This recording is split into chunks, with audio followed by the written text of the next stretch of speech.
Hello दोस्तों, कैसे हो आप सब। तो संभव स्टील्स ट्यूब लिमिटेड का आईपीओ आ चुका है। इस आईपीओ में हम लोग डेफिनेटली बहुत सारी चीज़ें जानेंगे, जैसे कि कंपनी का बिजनेस मॉडल क्या है, कंपनी के फाइनेंशियल्स कैसे दिख रहे हैं, कंपनी का डेफिनेटली जीएमपी भी जानेंगे, उसका पीयर एनालिसिस भी करेंगे।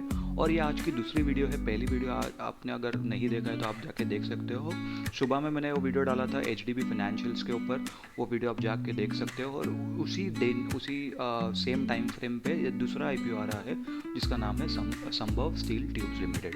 तो चलिए गाइस, बिना कोई देरी के ये वीडियो शुरू करते हैं।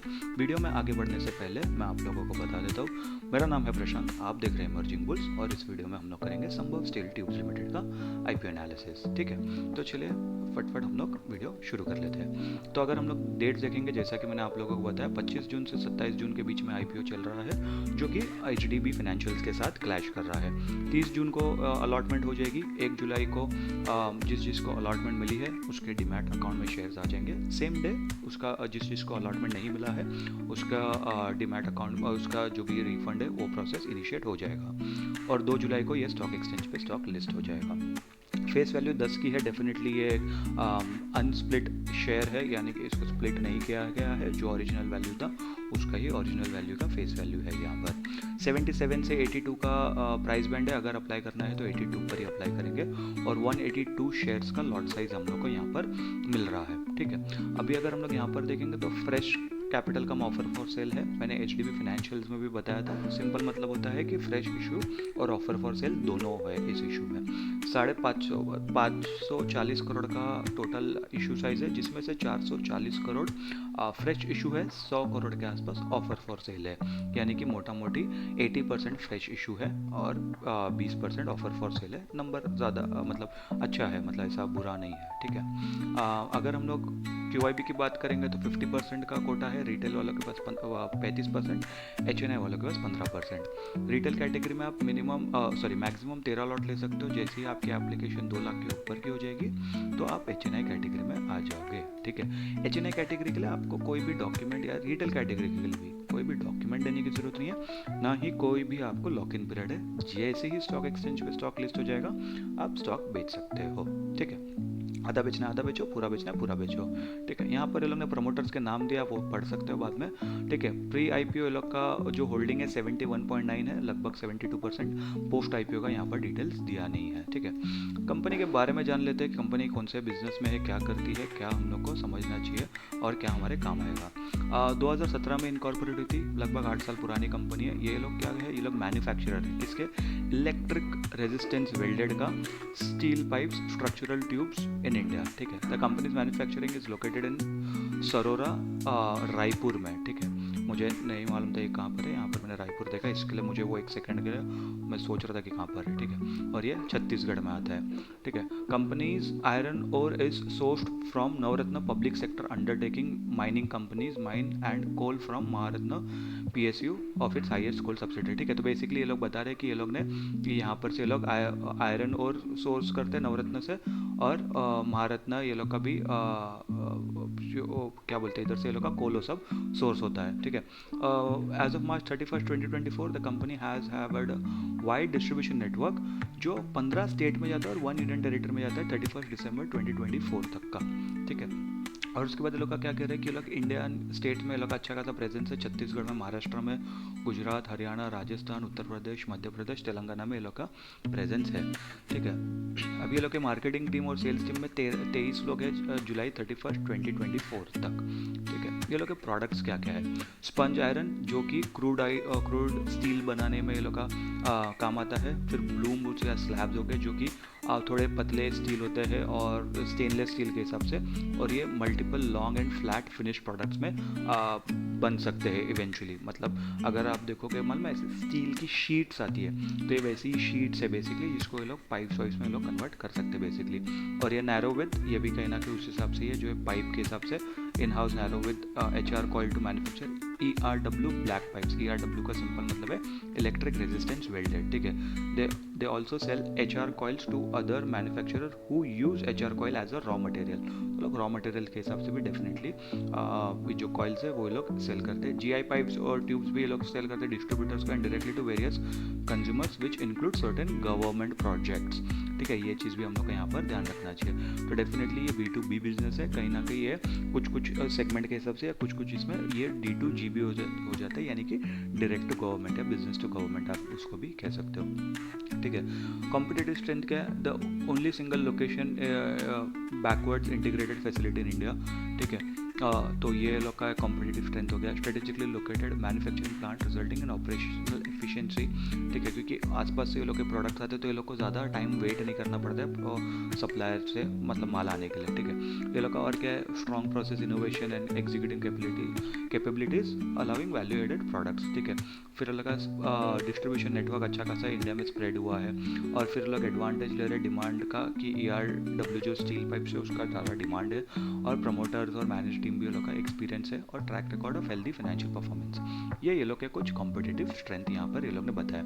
बट मेन स्ट्रेंथ तो हम लोग को नंबर्स में देखना है कि नंबर्स में क्या हाल चल रहा है। फुल ईयर और यहाँ पर 3 क्वार्टर। तो फुल ईयर के हिसाब से 450 करोड़ के एसेट्स थे 2022 में, बढ़कर 550 करोड़ के एसेट्स हो गए 2023 में, और 2024 एंड होते होते यहाँ से एसेट्स डबल हो गए 940 करोड़, और यहाँ पर वापस ये लोग ने मतलब उसका और आधा एसेट्स तो जोड़ दिया 1411 करोड़ के एसेट्स हो गए। रेवेन्यू अगर देखेंगे तो 820 करोड़ का रेवेन्यू था, बढ़कर 940 हुआ, बढ़कर लगभग 1300 करोड़ होगा। यहाँ पर 1000 करोड़ के आसपास है, तो अगर 300 करोड़ और ऐड कर लेंगे तो यहाँ पर रेवेन्यू में ग्रोथ नहीं आया है, कहीं ना कहीं इक्वल रेवेन्यू क्लोज कर सकते हैं 1300 से मैक्सिमम अब 1350 या 1400 हो सकता है।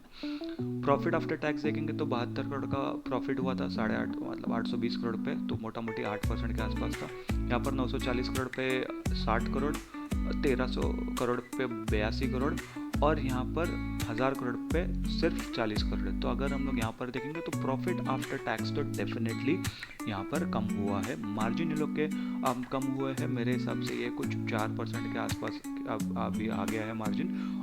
डेफिनेटली इनको मार्जिन के ऊपर काम करना पड़ेगा। ठीक है, अभी अगर हम लोग यहाँ पर देखेंगे तो EBITDA 125 करोड़ का था, घटकर 117 करोड़ हो गया, फिर 160 हुआ, और अभी 106 करोड़ का EBITDA है। लगभग सेम सेल है, ऑब्वियसली यहाँ पर EBITDA बढ़ेगा, बट मेरे हिसाब से 150 करोड़ के अंदर या उसके आसपास ही रहेगा। तो प्रॉफिट आफ्टर टैक्स में तो डेफिनेटली वहाँ पर ग्रोथ नहीं आ रही है। रिजर्व्स की बात करेंगे तो 130 करोड़ के रिजर्व, 190, और फिर लगभग 200 करोड़ के रिजर्व, यहाँ पर कुछ भी डेटा नहीं दिया है। बोरिंग्स की बात करेंगे तो 250 करोड़ की बोरिंग, 280, 350, और उसके बाद 620 करोड़ की बोरिंग बढ़ गई, 620 करोड़ की हो गई। यहाँ पर से आप देखोगे तो यहाँ से यहाँ आने में 270 करोड़ की बोरिंग बढ़ गई है। ठीक है, एसेट्स में डेफिनेटली जंप आया, लगभग 500 करोड़ के एसेट्स लोग ने जोड़े हैं यहाँ पर, बट यहाँ पर 270 करोड़ की बोरिंग भी बढ़ गई है, जिसकी वजह से शायद लोग का प्रॉफिट आफ्टर टैक्स ज़्यादा इम्पैक्ट कर रहा है। ठीक है, अगर हम लोग मार्केट कैप की बात करेंगे तो 2500 करोड़ की भी कंपनी नहीं है, 2400 करोड़ के आसपास की कंपनी है, तो definitely small cap to mid cap में ही कंसिडर की जाएगी। कुछ और KPI डिटेल्स की बात कर लेते हैं। अगर हम लोग देखेंगे तो ROE डेफिनेटली बहुत अच्छा है, 25.5 का ROE है, ROCE भी अच्छा ही है, 17.5 से ज़्यादा है, डेफिनेटली दोनों ज़्यादा अच्छे नंबर है। ROE और ROCE दोनों के ऊपर एक डेडिकेटेड वीडियो है चैनल पर, आप वो वीडियो जाके देख सकते हो, समझ में आएगा आप लोगों को कि कितना इंपॉर्टेंट नंबर्स होते हैं ये वाले। Debt to equity ratio exactly जो मैं हमेशा कहता हूँ 0.8 के नीचे होना चाहिए, एग्जैक्टली 0.8 का डेट टू इक्विटी रेशियो है, ज़्यादा एकदम ज़्यादा भी नहीं एकदम कम भी नहीं, और काफ़ी बार तो इंडस्ट्री के हिसाब से भी थोड़ा बहुत हम लोग एडजस्ट कर लेते हैं। ठीक है, बट मतलब मेरा यूनिवर्सल एक नंबर यही है कि अगर ये हो तो बहुत ही बढ़िया है। ठीक है, कोई भी इंडस्ट्री हो। पैट मार्जिन की बात करेंगे तो यहाँ पर अगर हम लोग देखेंगे 6.5 का पैट मार्जिन दिखा रहा है, बट ये मार्च 31, 2024 तक का है। अगर जो ये साल का डेटा अगर हम लोग ऐड करेंगे तो शायद ये 4.5-5% के आसपास से ज़्यादा नहीं होगा, बट 4 से 6% के बीच में B2B बिजनेस में पैट मार्जिन अच्छा ही कंसिडर होता है। ठीक है, EBITDA 12.5 का है, प्राइस टू बुक वैल्यू 4.5 की है, और अगर EPS की बात करेंगे तो प्री IPO 3.5 का है, पोस्ट IPO आधे से भी कम मतलब आधी हो जाएगी, 1.84 हो जाएगा। PE रेशियो 24 का है, पोस्ट IPO लगभग डबल हो जाएगा, 44.54 का हो जाएगा। पीई रेशो पीबी रेशो दोनों के ऊपर वीडियो है चैनल पर, वो भी जाके देख सकते हो। और पीई रेशो पीबी रेशो दोनों के हिसाब से अगर मैं कंपनी को वैल्यूएशन के हिसाब से देखूँ तो कहीं ना कहीं ठीक ठाक ही वैल्यूड है, और ना अंडर वैल्यूड ना ओवर वैल्यूड हम लोग कह सकते हैं। अभी अगर हम लोग यहाँ पर देखेंगे ईपीएस के हिसाब से देखो तो ईपीएस में तो ये लोग सिर्फ दो ही कंपनी को बीट कर पा रहे, हाईटेक को और रमा स्टील को। बाकी दूसरे सब कंपनी अपोलो ट्यूब्स हो गया, हरिओम पाइप्स हो गया, सूर्या रोशनी हो गया, ये लोग सब लोग का ईपीएस डेफिनेटली संभव स्टील्स से हाई है, तो वो चीज़ हम लोग को यहाँ पर देखना पड़ेगा। पी रेशियो की बात करेंगे तो 44 का पी रेशियो बताया पोस्ट आईपीओ, तो डेफिनेटली पी रेशियो भी मतलब देखा जाए तो कंपटीशन के हिसाब से थोड़ा बहुत हाई है।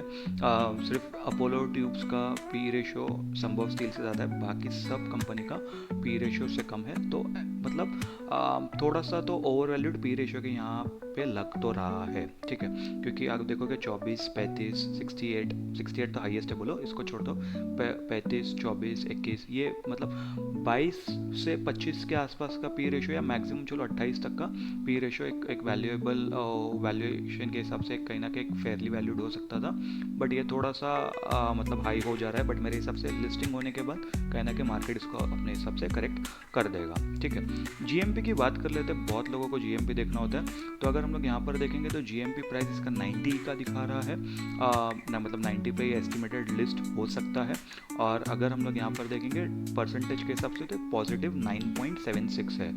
जिस किसी ने अगर एच डी पी फाइनेंशियल्स वाला वीडियो नहीं देखा होगा आज सुबह में, तो आप वो जाके देख सकते हो। उसका जीएमपी कुछ 6 के नीचे का था और इसका जीएमपी परसेंटेज के हिसाब से 9.76 का है। डेफिनेटली आपको अमाउंट में लगता रहेगा कि ये तो 8 रुपये का ही फ़र्क है, बट क्योंकि यहाँ पर हम लोग को लॉट साइज भी ज़्यादा मिल रहे हैं, परसेंटेज वाइज अगर देखा जाएगा तो वो डेफिनेटली परसेंटेज वाइज में संभव स्टील का डेफिनेटली एचडीबी फाइनेंशियल से ज़्यादा बेटर जीएमपी यहाँ पर नज़र आ रहा है, ठीक है। लेकिन जीएमपी को ही कंसिडर करके सिर्फ आईपीओ में कभी भी इन्वेस्ट नहीं करना चाहिए। लिस्टिंग गेन्स को हम लोग को सेकेंडरी ऑप्शन रखना चाहिए, प्राइमरी हम लोग को ये देखना चाहिए कि भाई कंपनी इन्वेस्टेबल है नहीं है, इंडस्ट्री कौन सी है, फाइनेंशियल्स कैसे दिख रहे हैं और क्या आप इसके अंदर लॉन्ग टर्म में सर्वाइव कर सकते हो या नहीं कर सकते हो। फिर उसके बाद सोचना चाहिए कि हाँ भाई इसके अंदर हम लोग को लिस्टिंग गेन्स मिल सकते हैं या नहीं मिल सकते हैं, एडिशनल कैटेगरी एडिशनल फीचर के हिसाब से आप ये सोच सकते हो।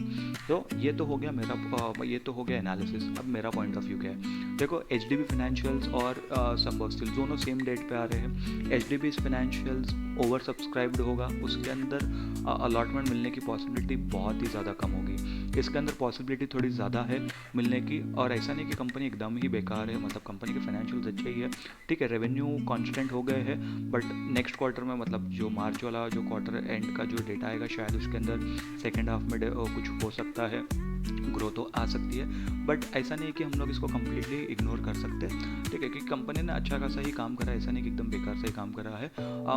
एक लॉट में हम लोग सोच सकते हैं, ज़्यादा एग्रेसिवली भी नहीं सोचेंगे, एक लॉट में सोच सकते हैं इन्वेस्ट करने का, और जैसे जैसे मार्केट जब लिस्ट हो जाएगा तभी डेफिनेटली हम लोग आगे और सोच सकते हैं कि भाई कितना हम लोग को इंक्रीज़ करना है डिक्रीज़ करना है। बट अगर ऐसा है कि अगर एचडीबी फाइनेंशियल्स में या कोई दूसरे जो 3 आईपीओ के मैंने वीडियो डाले थे उसमें से जो 2 मैंने बताए थे, ग्लोब सिविल और एलन बैरी, अगर उसमें किधर लिस्टिंग हो गई अलॉटमेंट मिल गया तो डेफिनेटली फिर इसके अंदर मैं नहीं सोचूंगा, क्योंकि वो दोनों आईपीओ मुझे ज़्यादा बेटर लगे, और उसके बाद एचडीबी फाइनेंशियल्स, और फिर कहीं ना कहीं मैं रैंकिंग के हिसाब से संभव स्टील्स को रख सकता हूँ, ठीक है। तो आई होप आप लोगों को ये वीडियो पसंद आया होगा।